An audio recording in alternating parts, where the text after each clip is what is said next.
ഇവിടെ എത്തിച്ചേർന്നിട്ടുള്ള രക്ഷിതാക്കളെ, പ്രിയപ്പെട്ട സഹോദരി സഹോദരന്മാരെ, കർഷക തൊഴിലാളി യൂണിയൻ്റെ സംസ്ഥാന കമ്മിറ്റിയുടെ തീരുമാനമനുസരിച്ചുകൊണ്ടാണ് പെൻഷൻ ഔദാര്യമല്ല, അവകാശമാണ് എന്ന മുദ്രാവാക്യം അടിസ്ഥാനപ്പെടുത്തിക്കൊണ്ട്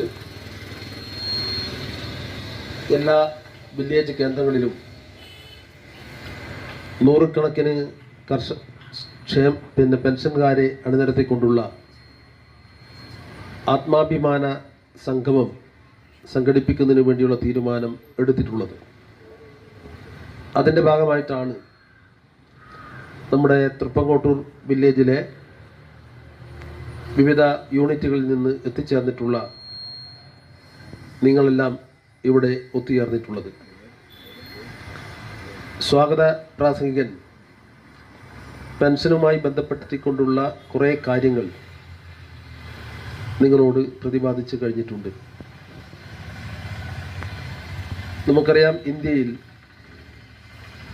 ആദ്യമായി കർഷക തൊഴിലാളികൾക്ക് പെൻഷൻ ഏർപ്പെടുത്തിയിട്ടുള്ള സർക്കാർ കേരളത്തിലെ ഇടതുപക്ഷ ജനാധിപത്യ മുന്നണി സർക്കാരാണ്. കരുണാകരൻ ഉപയോഗിച്ച ഭാഷ എന്ന് പറയുന്നത്, UDF ഉപയോഗിച്ച, കോൺഗ്രസ് ഉപയോഗിച്ച, ലീഗ് ഉപയോഗിച്ച ഭാഷ എന്ന് പറയുന്നത് പ്രത്യുൽപാദനപരമല്ല എന്നാണ്. വരുമാനമുണ്ടാകണം. നമ്മളിപ്പോൾ കാർഷിക മേഖലയിൽ പണിയെടുക്കുന്നു. അവിടെ നമ്മൾ വിത്തിടുന്നു, വളം വെക്കുന്നു, അതുപോലെ തന്നെ മറ്റ് കാര്യങ്ങൾ ചെയ്യുന്നു. അതിനുവേണ്ടി പണം ചെലവഴിച്ചാൽ എന്തുണ്ടാവും? കാർഷിക ഉൽപ്പന്നങ്ങൾ ലഭിക്കും. കാർഷിക ഉൽപ്പന്നങ്ങൾ ലഭിച്ചാൽ അതൊരു വരുമാനമാണ്. നമ്മളൊരു വ്യവസായം തുടങ്ങുന്നു. ആ വ്യവസായം തുടങ്ങുന്ന സന്ദർഭത്തിൽ അതിന് വിനിയോഗിക്കുന്ന തുക, ആ തുകയിൽ നിന്ന് ഒരു വരുമാനമുണ്ടാകും. അങ്ങനെ വരുമാനമുണ്ടാകുന്ന ഇതിനെയാണ് നമ്മൾ പ്രത്യുൽപാദനപരമായിട്ടുള്ളത് എന്ന് പറയുന്നത്.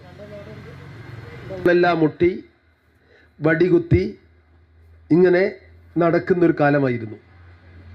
ഇപ്പം 60 വയസ്സെന്ന് പറഞ്ഞാൽ അതൊരു വലിയ പ്രായമല്ല. പ്രത്യേകിച്ച് മുടിയെല്ലാം കറുപ്പിച്ച് നല്ല സുന്ദരനായിട്ടുള്ള ആളാണ് ഇപ്പോൾ 60 വയസ്സ് കഴിഞ്ഞ ആളും. അന്നങ്ങനെ ആയിരുന്നില്ല. അതുകൊണ്ടാണ് സർക്കാർ ജീവനക്കാർക്ക്, ഉദ്യോഗസ്ഥർക്ക് 55 വയസ്സായാൽ പെൻഷനാണ്. പിന്നെ ഏകദേശം പ്രായമായി, ഇനി അയാൾക്ക് വേറെ കൂടുതൽ കാര്യങ്ങളൊന്നും ചെയ്യാൻ പറ്റില്ല എന്നതുകൊണ്ടാണ് 55 വയസ്സ് പെൻഷൻ